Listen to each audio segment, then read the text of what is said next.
Faamanatuina, Faaaloalo, Ministry of Agriculture and Fisheries. Ministry.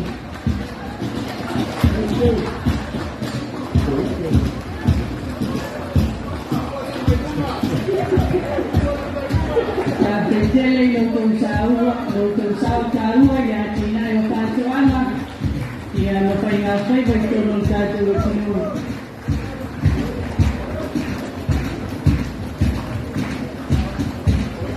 Ahora la europea maripure, venga a ver la Faamanatuina.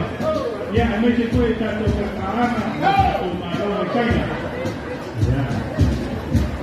Ahora ahí parece que va a estar el tomado el state, Samoa Trust State Corporation. Mais o Patkateli, Portuguesa, e a Faamanatuina está todo. Meia união está tomado.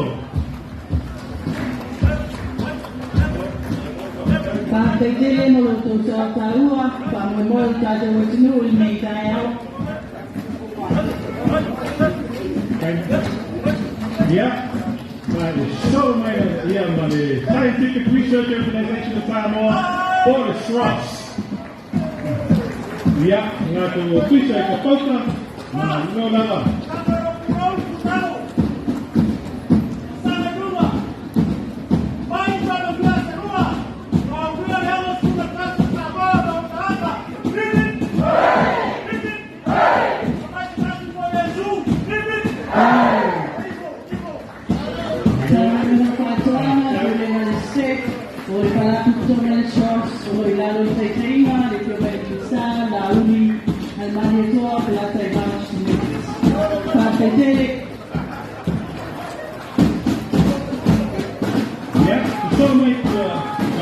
Boys Brigade, one of the oldest boys brigades that still exists in the country, from the village of Mulinu'u.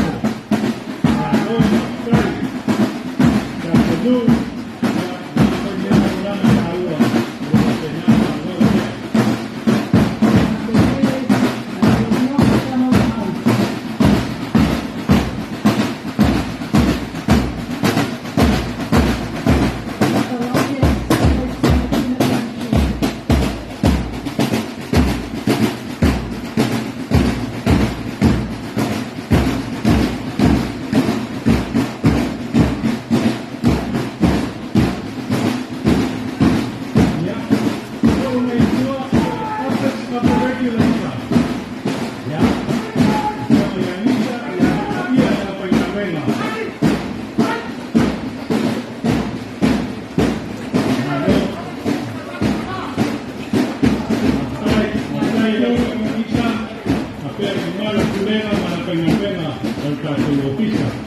Yeah, insomma è una cucina la storia, the Australian High Commission based here in Samoa. Thank you very much to Your Excellency and members of our Australian High Commission. Hello, hi. Yeah, insomma è the Ministry of Customs and Revenue. Yeah, the official Cute na Tukimawa. Hello, Pastai, la piama ya metatura ya kunti ya papel kulenga na malo la Faamanatuina morto Cute kaua untuk aunama ya Faamanatuina. Leto Faamanatuina na Faaloalo vaina na fioma ile supalimia fioma ya swala kontasi.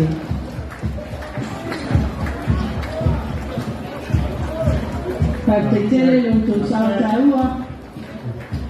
Kaya ang fioma ya metatura na lolawa kunti malo kulenga atay mo Tausaga. Yeah. Na so may nalaya, malas itang ating natao ko yung takumalo o itang alwen man so'y Faamanatuina. Ministry of Health now approaching one of the biggest and largest ministries in our country.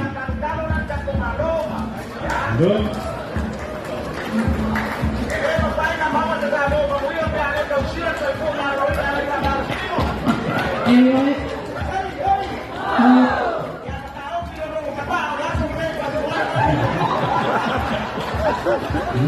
Morning.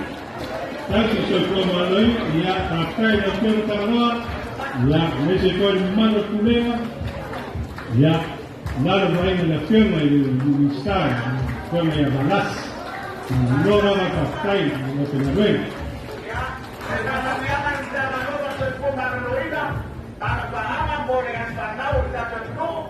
Yang manusia berwonus kasih ke Samoa, anda ko?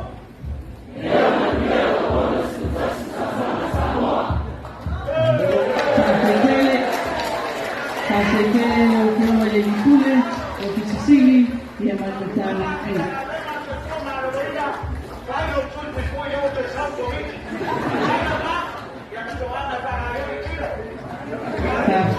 Partai Tausaga. Ya. Partai Faamanatuina. So my God, yeah, Marin Partai Tausaga, nurses who are serving the country, thank you very much for all of your work and your service for the health of our people. Malo Partai. Malo Una, Malo Tuto'atasi, and Captain Mulinu'u. Times when we are sick, these are the people who are going to help us the most. Faaloalo. Yeah, the Samoa or the Soci or Samoa Medical Association. Big round of applause for all of our doctors who diligently serve our country every day. I love our fight for Pasitele no Tausaga, Mulinu'u, Tuto'atasi no Tausaga. Ya, Tausaga foi lá, Portalame, Laudo, todo o prato do Mulinu'u, o tornamento para voltando, mas Tausaga para ali, mais para cartele, o Latone, o Hawaii, nem Portalame, ya Mapenana, Faamanatuina, o Latone, o Latone, o It's one of the successful stories of the seasonal work project at Tausaga.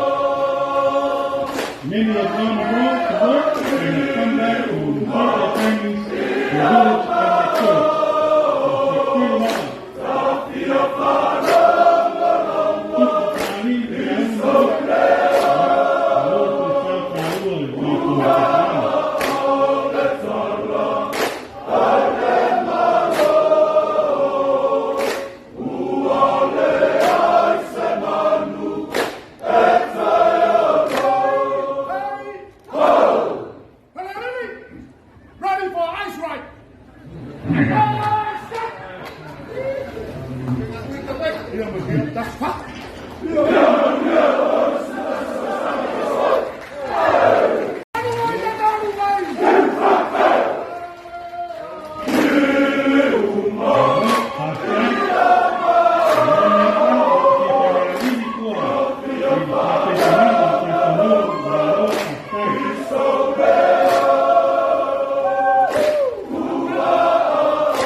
Samoa Audit Office.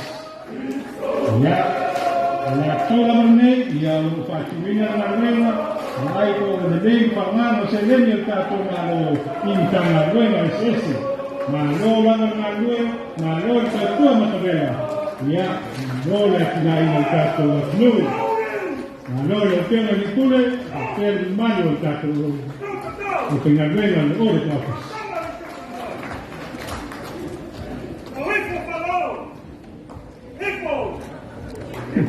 Pati mai no Faaloalo, fia mai le pule, mai mamalo le usukusi a tata watunu. Samoa. Hey, hey! Oh! Kasi mo ka pamalo, follow me! Hey, hey! Oh! Audit! Samaluma! Parte tene. Pastai, I don't feel like doing it. Mother Studena. Yeah, and next we have His Excellency, the High Commission, and the staff of the New Zealand High Commission here in Samoa. Thank you, Your Excellency, for leading our group this morning.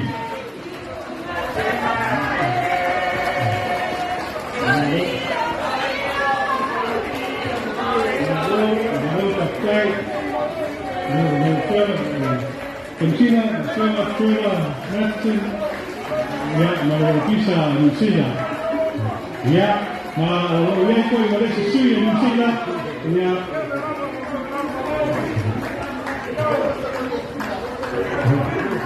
Ya, Insurance Corporation.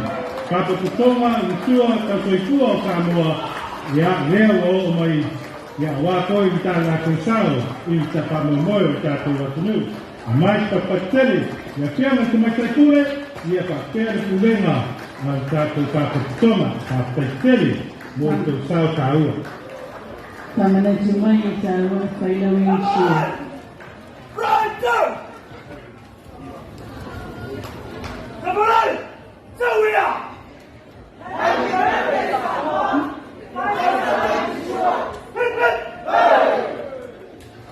Pastai Taumono, Pastai Faamanatuina, Molo malo la fia ni taya.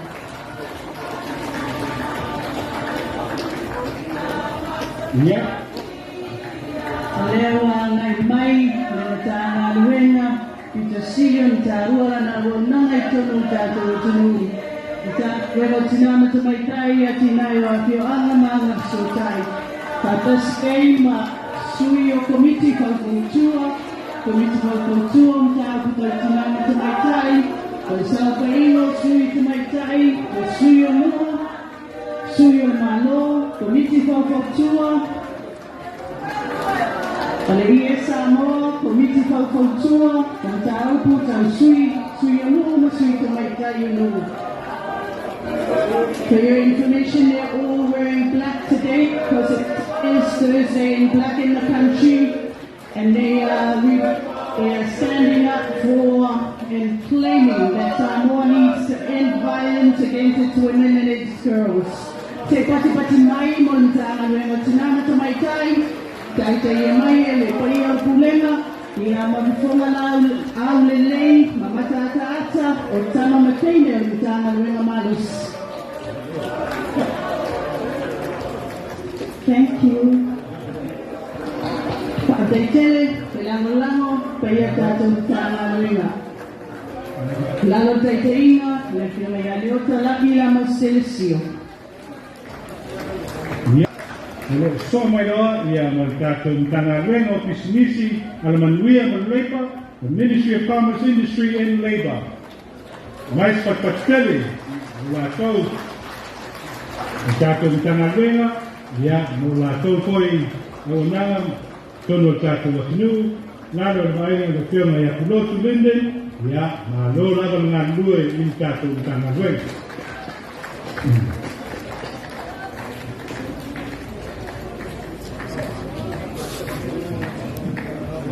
Yeah.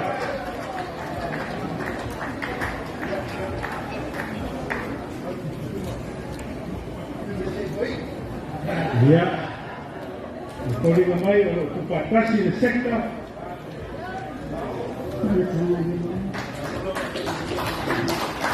Yeah. Lalo ba yung referma yung Musa, yung Olpiti, yeah. Yung Malwena, yeah, pero ngayon po yung mali EPC, Water Authority, yeah, Airport Authority, yeah, pero po Samoa Shipping Corporation, Samoa Shipping Services.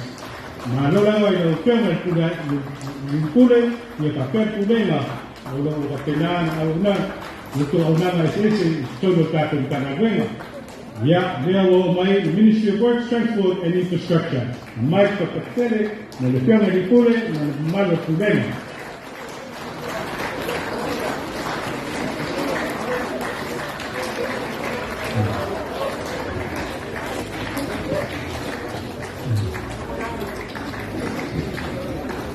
Halo lalai. Halo ngandui. Atai. Kau matabela. Kau tangan bela. Ya, kalau so mai the Land Transport Authority. Ya, or LTA. Ya, halo. Ya. Atai yang tiang mutai pulen dan mana ia sudah ia menekoya unang tahu atau mana Land Transport Authority. Mais kapten. Tahu oleh unang ya lei sa Mulinu'u awala mo flam pinalanga ingat pa yan ang mamalod dati wachino. So ia Faaloalo, the Pacific Foreign Line, ya na toda o que foi lá com sal.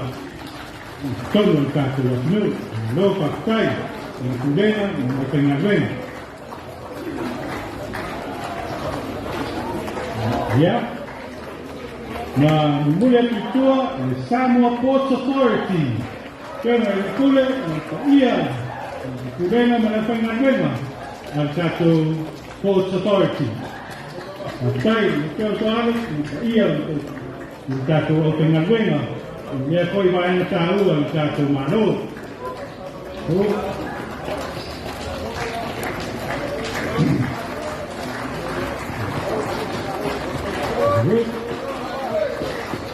Pada temur saudara Faamanatuina asuk nawat wachino. So ia Faaloalo, the Pacific Foreign Line. Ya, na toda o que foi lá com sal. Todo o caso was new, no factai, en Cudena, no Peñarven.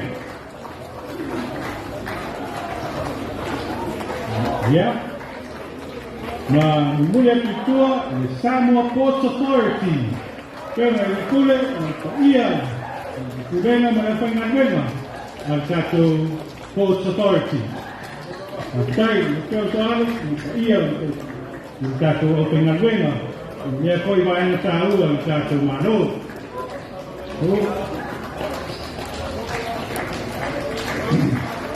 And now, more recently, just last week, again at Savali.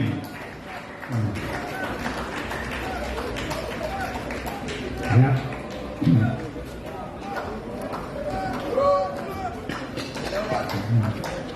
Hello.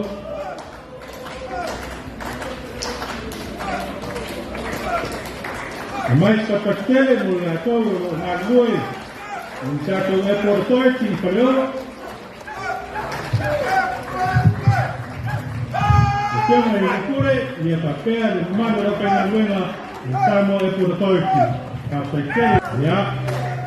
Todo mogo hermano siamo chato atu kisi de aso mole aso. Moria tu kapatele lo kena ikure mano kudena. Ya, masih yang Peñarven.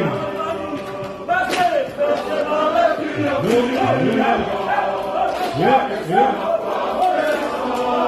Long, right. Ya, masih nak tahu pikir tua.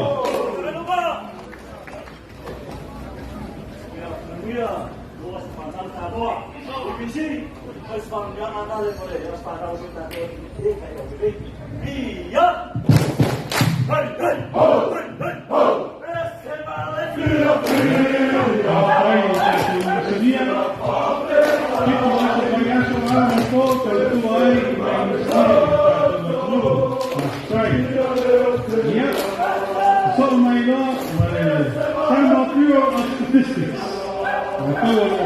May pamamuna tato napain mo tanga ka tono tato at no may sin Peñarven na statistics ang kapenan lato nay lato sa tato pamamoy layasan. Bisa bandara, taati. Ya talo tato. Patya. Apa dia nama dia sudah tantala. Pagkaitele, magkema ng opisini, magpulenga, magpahiyang tatong tangal ringa. Yeah. So, but Ngaton na nangangalingan na ay napagpay, nakas, may asero New Zealand. Ya, leo wala itong kulang may, ya, kiaway, ide, Faamanatuina, Mulinu'u, Tausaga, Tuto'atasi at Faaloalo. Malola pagpay, Sui, Sumiti Mayokilan, Molo Tausao, yung Tato Faamanatuina, Nayasa.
Ya, saya bayang memuan ni oleh Savali Faaloalo, el son pabai, me Savali Faaloalo mundua.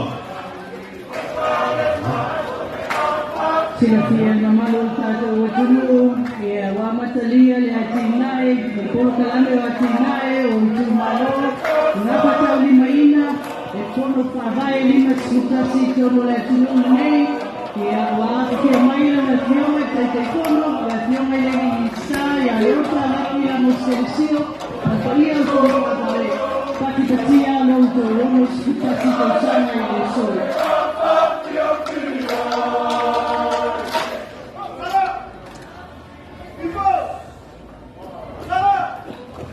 Pasokere, devozione sta, che sono compagnie per la mia, e va bene a voi, stato un papiettia, non pensavo a uno, Faamanatuina, stato un Tausaga.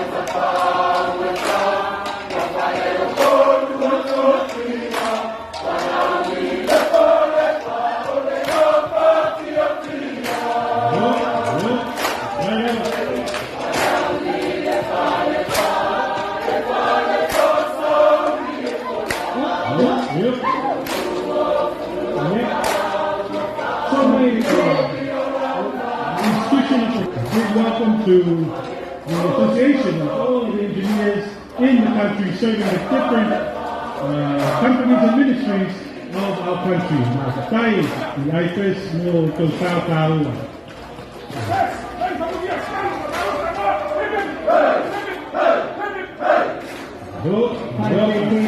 Yang tahu mai ini mai tai sini ang tahu tu. Setasi kumai patto, na umia, na timone le tulu ni. Ya, no so para le tumalo o lot fan.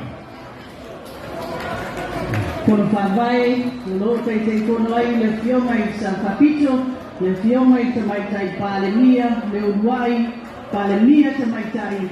Ole atunu ni Samoa, papia foi tato tsunami ole Pasifika.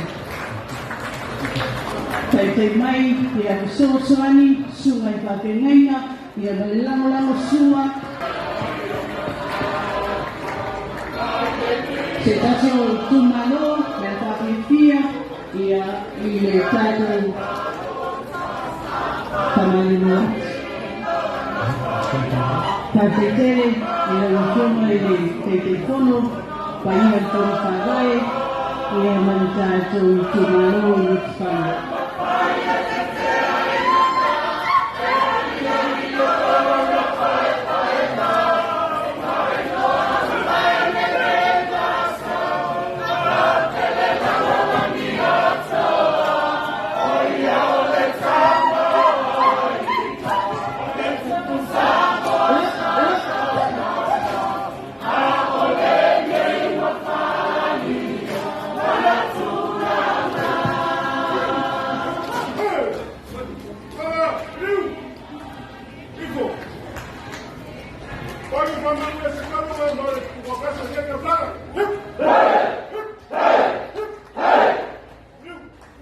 Ano, patay di pagkabay, di kumalikan, efektif na magpapaulan. Kaya sa mga kasunod ni Mayasa.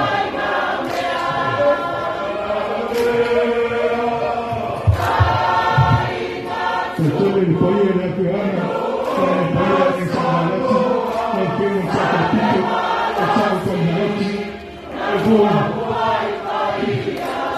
Lumamako na rin ang Faaloalo, malupas tayo Tausaga ng Tuaga, ito. Kung ang suwa na ito na mayo patay pa niya, kung tato malupas tayo.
Hij heeft die ziet van hoe je het zegt. Eso taua la Tuto'atasi, o le Mulinu'u o katoa tonu. Samoa Red Cross Society. Malo patai no Tuto'atasi. De aso ma de aso, ai mai se ka au i aso ka katoa ka penei. Ha kai ka tua matavela, i katoa tonu.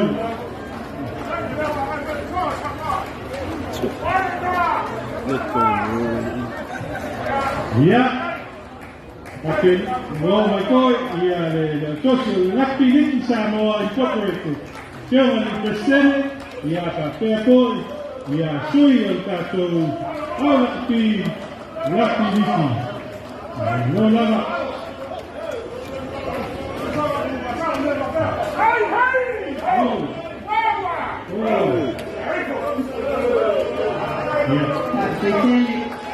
Ya. Orang tua orang FIFA kasih orang. Ya. Ya, mana tahu. Orang sosial malu pilih berkata waktu. Ya, orang tuanya orang tahu mana kata Pak Memoi. Ya, kemarin is malu pilih Samoa Association. The last and final group of our gathering this afternoon.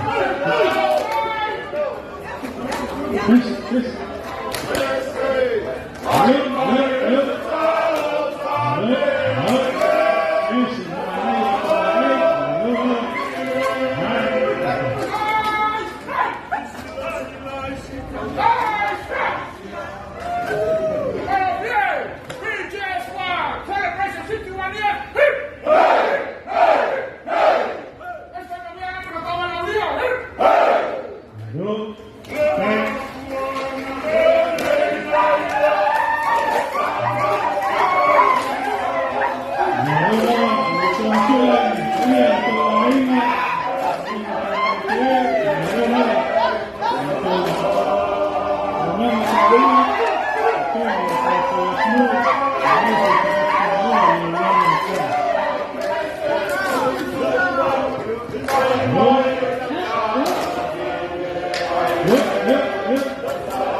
Malu pakai kini untuk tahu para doktor malu mencari genesis pakai untuk timur malu pakai untuk tahu untuk pahaya kalau untuk pah malu ini ni aku menemui pamui mulai tuai pamalu menpakai